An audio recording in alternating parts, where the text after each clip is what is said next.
this lecture, we're going to look at some famous manuscripts known as Majuscules, and we'll divide this actually into two lectures. We're just going to look at a handful of Majuscules, but let me give you an introduction to these overall. Majuscules, as a group, are the most important New Testament manuscripts we have, and that's because they are early capital letter manuscripts on parchment that cover the whole New Testament over and over again. They are the ones that were made for churches, for sees, for large situations in which they would be read publicly. There was an intention to have them done faithfully. Many of the Majuscules were done very carefully. These were previously known as uncials. And uncial is a word that actually refers to Latin letters of a particular type. It's a technical term. It has no relevance for Greek. But Greek New Testament scholars always called them uncials, including Bruce Metzger. And then in the fourth edition of his text of the New Testament, he said, these are Majuscules. And if he made a mistake in earlier editions, he would simply put in an endnote saying, formerly called uncials. Once Metzger changed it and called these things Majuscules, everybody else called it Majuscules. But those who know Latin and Greek realize uncials was never appropriate for Greek manuscripts. Well, they're capital letter manuscripts, though. That's the point. And these manuscripts would be written without any division between the words. But one thing was very important, and this has always been true of Greek manuscripts. They may not divide the words, but when they end a line, which may not even end at the end of a word, they would always divide it appropriately in terms of syllabification. So you won't just cut it right in the middle of a syllable. They would never do that. And so that tells us that we can predict to some degree when we have gaps in these manuscripts how they would have finished out a line. There's ways to tell that. The whole New Testament, as I said, is produced many times over in these Majuscules. They're capital letter manuscripts on parchment, and their dates are from the 3rd century, possibly even the 2nd century to the 10th century. We have one or two that are right on the cusp of between 2nd and 3rd century. So somewhere between just prior to 200 to just after 200. Well, we designate them not by a P in front of them, not by M for Majuscule, but we designate them in one of 4 ways. We'll use Latin letters, that is the same as our alphabet, no J though. Greek letters. Notice I say Hebrew letter in the singular, not Hebrew letters, or an Arabic number with a 0 in front. 4 different designations. Now you say, well, that's awfully complicated. And it has more historical reasons why we go in this direction than anything else. J.J. Wettstein in the years 1750 to 51 produced a 2-volume Novum Testamentum, New Testament, with marginal notes from classical literature, all sorts of things, a marvelous tool. And what Wettstein did was he also gave designations to our manuscripts. It was the first time that they'd actually had some kind of an identification. And so what he used principally was the letters of the Latin alphabet. When later on, when those manuscripts, when we had more manuscripts and we had letters of the Latin alphabet were used, then later scholars changed to the Greek letters, not the ones that were identical to the ones in the alphabet, the Latin, like alpha in both Latin and Greek. In capitals, letters would be exactly the same, but only those that were distinct from the Latin letters. And then finally, one manuscript has a Hebrew letter for it, only one. And it's a fascinating story as to why that occurs and who came up with that and how could he get away with it. I'll talk to you about that when we talk about Codex Sinaiticus. Now, that's how all these manuscripts are designated, but they are also designated by an Arabic number with a 0 in front. And by the way, the Latin letters you might have, we actually do have 2 manuscripts known as Codex D. How can you have 2 manuscripts with the same designation? One is actually manuscript 05, the other is manuscript 06. Codex D, the reason you can use the same Latin letter for more than one manuscript is because they don't overlap in the text that they have. The first Codex D, Codex Bezae at Cambridge University, is a 5th century manuscript with the Gospels and Acts. The second Codex Claromontanus is at the Bibliothèque Nationale in Paris, and it's 6th century with the epistles in it. And so there's no overlap in terms of the content between the two. All of these manuscripts have the Arabic number with a 0 in front. That's the universal way in which everybody recognizes them. So Codex Sinaiticus, also known as the letter Aleph, is also known as O1. And there's only 101 manuscript. There's only one that's 032, known as Codex W. So that gives you a little bit of sense of how they're designated. Part of the reason I'm telling you this is there's one translation that will cite these manuscripts in its apparatus. And it gives a lot of text critical notes. It's the Net Bible. And what we did in the Net Bible is rather than say most ancient authorities or some ancient manuscripts say this, we list them. And in the back of the Net Bible, we talk about what these manuscripts are and what day they are and what their names are, etc. And so this is helpful for you to be able to understand those text critical notes. There's about, if you were to reduce those notes just to a text itself, would be 100 pages of very fine print notes on the text of the New Testament. To date, we have discovered so far 322 Majuscules, 127 papyri, 322 Majuscules, 2,900 Manuscripts. So you get into the Manuscripts, the later you go, the more manuscripts you have. The latest Majuscule to be discovered was discovered by the Center for the Study of New Testament Manuscripts in the year 2004.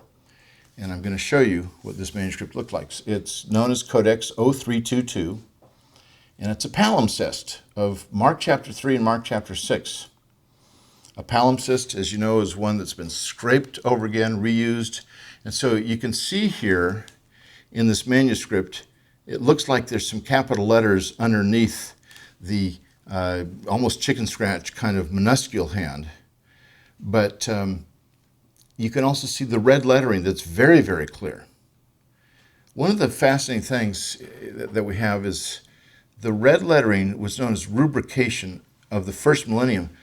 Somehow they must have used a different kind of ink because that red lettering usually is stronger than the red lettering that we get in later manuscripts.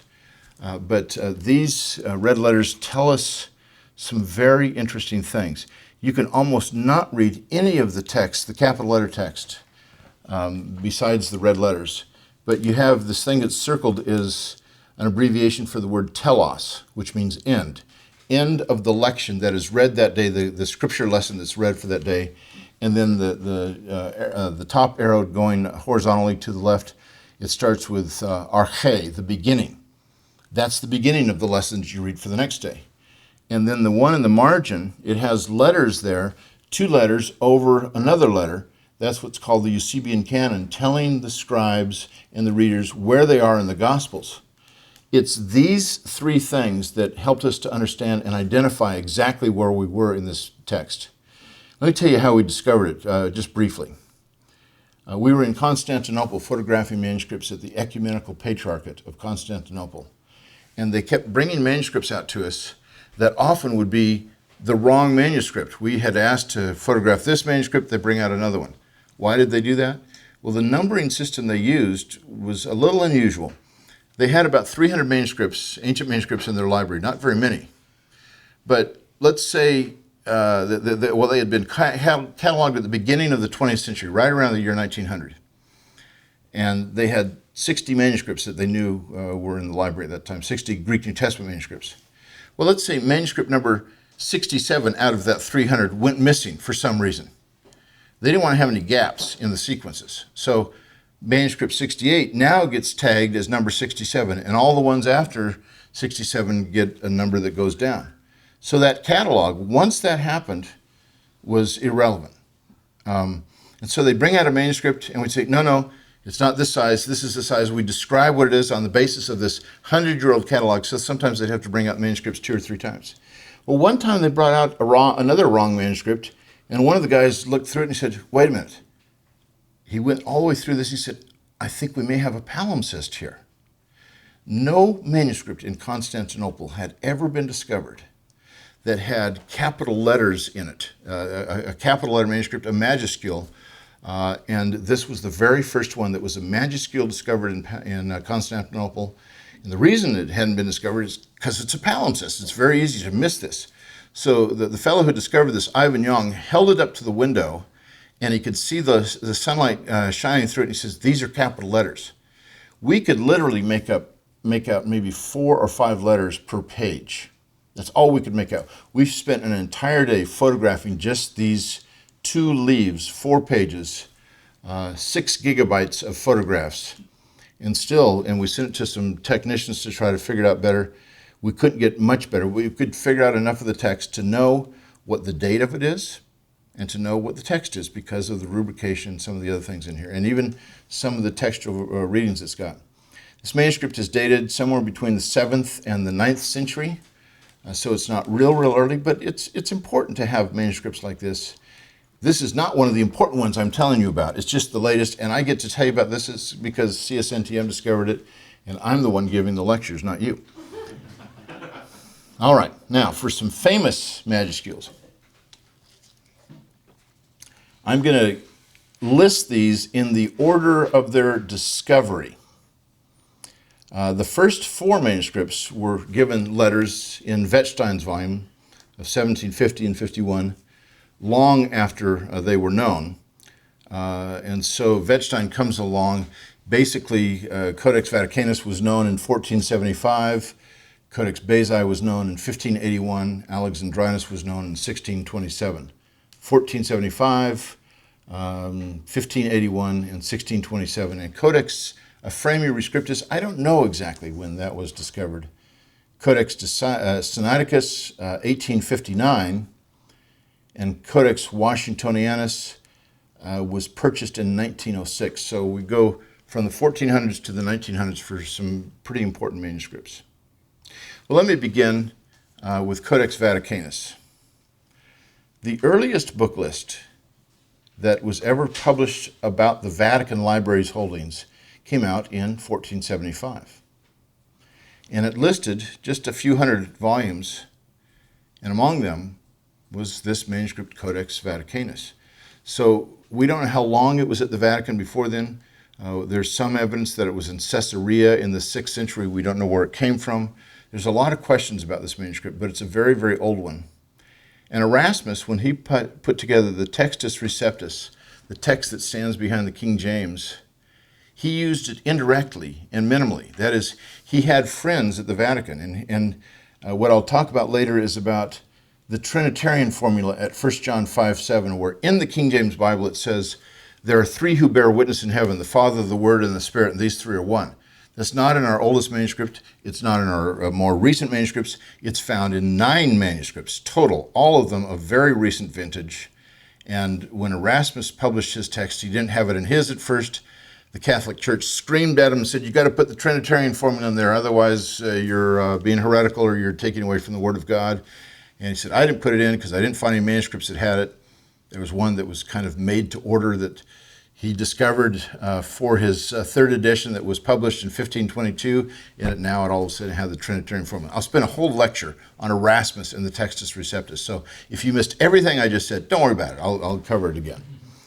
But Erasmus wrote to a friend of his at the Vatican and said, tell me about this Vaticanus manuscript, this famous manuscript. Does it have the story or the Trinitarian formula at 1 John 5:7? And so his friend looked and said, nope, it's not there. So that's part of the background on this. This manuscript is from the 4th century, probably early 4th century. And it has most of the Bible, not just most of the New Testament, but most of the Bible in it. There's a marvelous facsimile that's been done of this. 450 of them have been made. That's it, all signed by Pope John Paul II. And this manuscript, it's absolutely stunning. It's a 3-column manuscript. You don't get very many manuscripts that have 3 columns. I think there's 1, maybe 2 other New Testament manuscripts with 3 columns. But it originally had the whole Bible. Now it has most of the Old Testament and most of the New Testament. But at Hebrews 9:13, it stops. And what you get for the rest of the leaves is a much, much later text, hundreds of years later, that somebody wrote in minuscule hand just to fill in the text, to finish out what it has to say in the New Testament. But it's not from the same original manuscript that this was copied from. I take it that this manuscript is actually our most important manuscript of the Bible, and since the Bible is the most important book in the world, I would consider Codex Vaticanus to be the most important document in the world. It's absolutely fascinating. I had the opportunity in 2001 to examine this for a week. What a delight that was. Now, I want to tell you about it, then we'll talk a little bit more about the text here in a minute. But here I am writing to the Vatican. I knew I was going to be in Rome for a couple of weeks. And I wrote to the assistant librarian of the Vatican, and I said, I would like to look at Codex Vaticanus to examine some things. She said, okay, we have this lovely facsimile you can look at. I said, yes, we have the same facsimile back in Dallas, Texas. I've looked at it. I still can't figure out what I want to read. So I was doing some research where only looking at the original would actually help, as good as the facsimile was. So she said, okay, you may come and see the original document. So I spent a week with Codex Vaticanus, and a fellow by the name of Joe Fanton came with me. He's now on faculty with me at Dallas Seminary. He was working on his second doctorate at the University of Sheffield, and he flew over from England to be there in Rome with me for a week, and we got to examine this for the whole week. It was absolutely fascinating to do. Here we go into the library, or we go to the kiosk outside the library asking for permission to go in. I showed them the email I got from the assistant librarian saying you can go in and see the manuscript. And they said, no, you can't go see the manuscript. You can't go into the Vatican Library. Nobody gets to go in. So they're just putting the kibosh on us right from the beginning. And they said, well, show us your passports anyway, kind of a formality.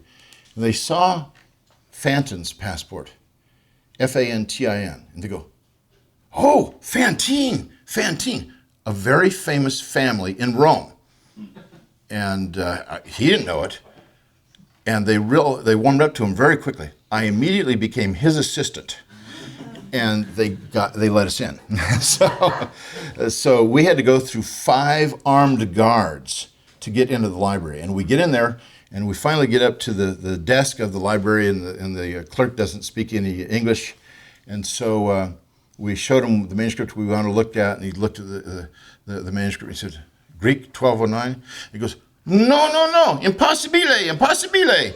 And so I explained to him, no, we have permission from the assistant librarian, so we worked it all out. So we got to look at this thing for a solid week. It was absolutely thrilling. Now, it wasn't well known until the 19th century, even though they knew it existed in 1475, but the Catholic Church, didn't get it published till the 19th century. It is the best representative of the Alexandrian text. It's accurate. It has a shorter text than most others, harder readings, which scribes don't introduce those except by accident. If it's a reading that can't be attributed to accident, then almost surely we say that's authentic. Very, very faithful. And I'd consider it to be the best copy of the New Testament and the most important document in the world today. The text was traced over in a later century, many centuries later, kind of marring the original.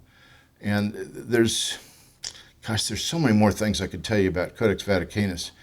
I've just spent a lot of time on this, but it lacks the story of the woman caught in adultery and the long ending of Mark's gospel. I guess we'll spend more time when I talk about that particular textual problem later in a later lecture, but I'll leave it at that for now. So let me just show you a couple of things about this manuscript. Here's the end of 2 Thessalonians and the beginning of Hebrews. The order of these books was not necessarily the same as what ours are, but you have 3 red crosses, then kind of a blue-green horizontal line above it, and that's where the text would begin. Very simple, unadorned, but this handwriting is just perfectly neat. You get this little marginal note at Hebrews 1:3, where it says, fool and knave, leave the old reading. Don't change it. Now, what does Codex Vaticanus, also known as Codex B, or O3, have at Hebrews 1:3?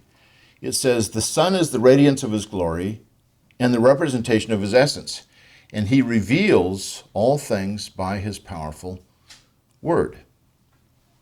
This is the only manuscript to have the word reveals here. All others have the word he sustains all things by his powerful word. The difference in Greek between the two is between Pharon and Phaneron.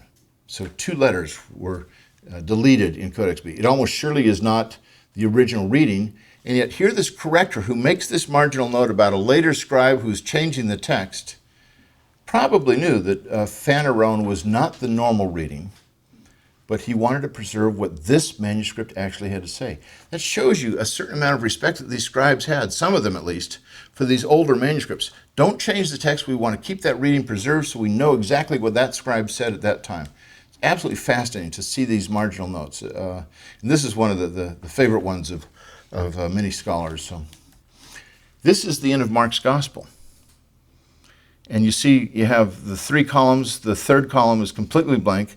2nd column at the bottom says Kata Mark on the end of Mark, or according to Mark.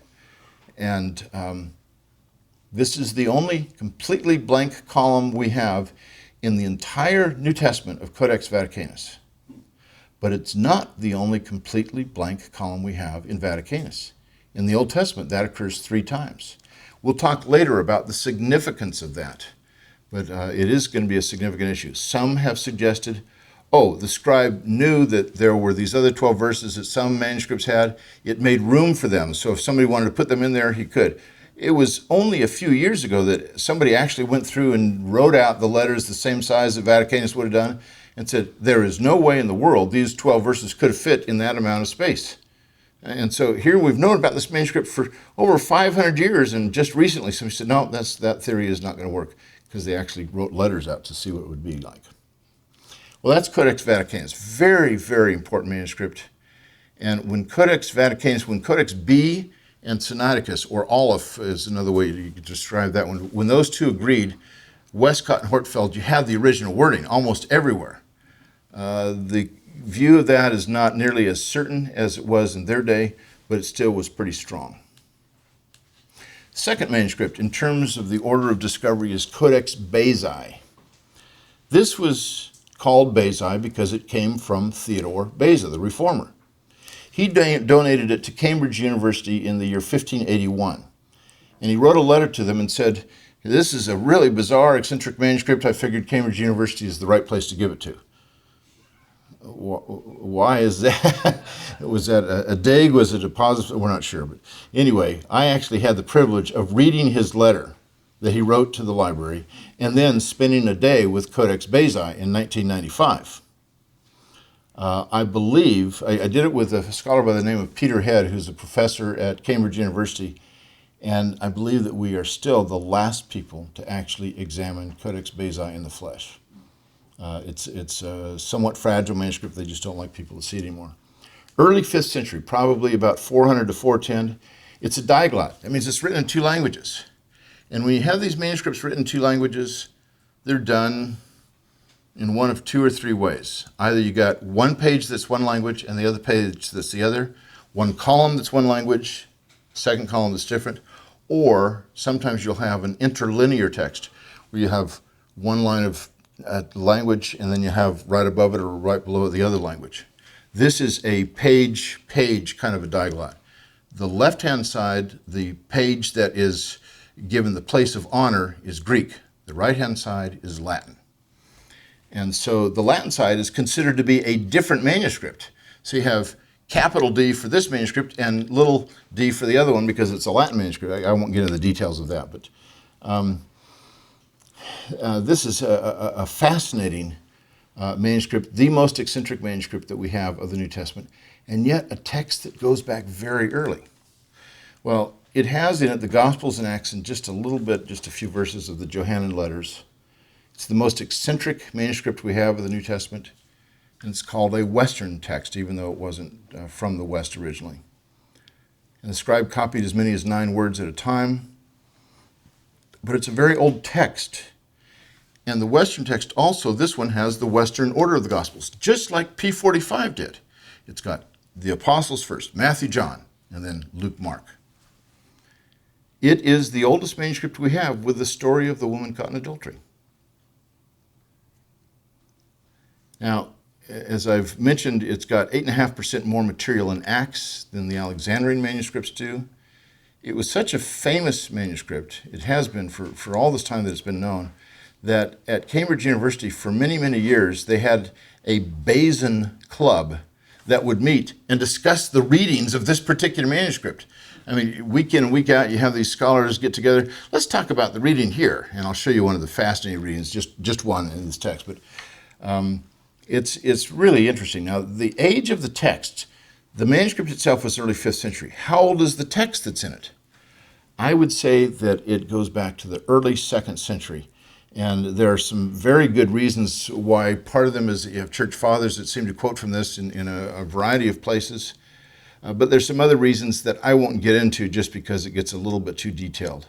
But I think we have to take it very seriously when there's strong internal evidence in its favor. And there's one reading in particular where I think the evidence is extremely compelling, which we'll talk about in a later lecture. But I want to show you the reading that it has at Luke chapter 6. You can ignore the Greek written in cursive hand at the top of the page. Here you have the Greek on one side. By the way, this is written in sense lines. Notice how jagged the right side is. It's not justified at all. That's because it's written so that you have phrase by phrase in this manuscript rather than trying to have the lines line up on the right. It's not written like that at all. And Greek on the left side, Latin on the right. You see the big hole on the left side? That's a place where you have a hole because the scribe who prepared this parchment for photography actually, with his crescent knife, kind of punctured it a little bit. At the end of Luke 6:4, you have a reading that is not found in any other manuscripts, no church father, no versions. Nobody else talks about this. It's absolutely unique in this manuscript, and it's an agraphon. That means agraphon is something, it's a technical term to mean it's something that is not written down in the canonical Gospels, but Jesus said it, or at least allegedly said it. So here it's written in this one manuscript, but not in others. And it says this: on the same day, when he, that is Jesus, saw someone working on the Sabbath, he said to him, "Man, if you know what you're doing, you're blessed. If you don't, you are cursed and a transgressor of the law." Is that authentic? Did Jesus really say that? This is the only manuscript that has that. It kind of sounds like Jesus. Is that the kind of thing he'd say? But, this has been debated. Not too many people think it's authentic, but it's very creative. And so this scribe is having a little bit too much fun with the text. Now, I'm going to show you one other variant, and this will be the last slide that I show you for this lecture, and then we'll look at the other manuscripts for the next one of the Majuscules. Mark chapter 1, verses 40 and 41 in Basi. Now a leper came to Jesus, asking him and saying, "If you are willing, you can heal me."